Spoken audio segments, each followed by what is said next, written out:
Hello everyone. Are you wondering what main character syndrome means? Let's explore.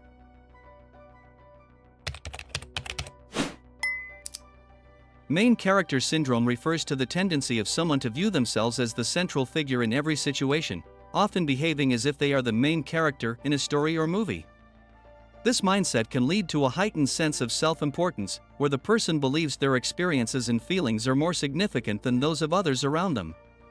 People with main character syndrome might see their life as a narrative centered around their actions and decisions, sometimes at the expense of recognizing the contributions or emotions of others. The term is often used to describe those who seem overly self-centered or who act as though everything revolves around them.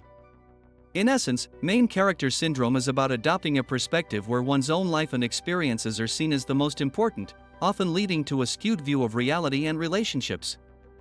Please like the video and leave a comment to support my job.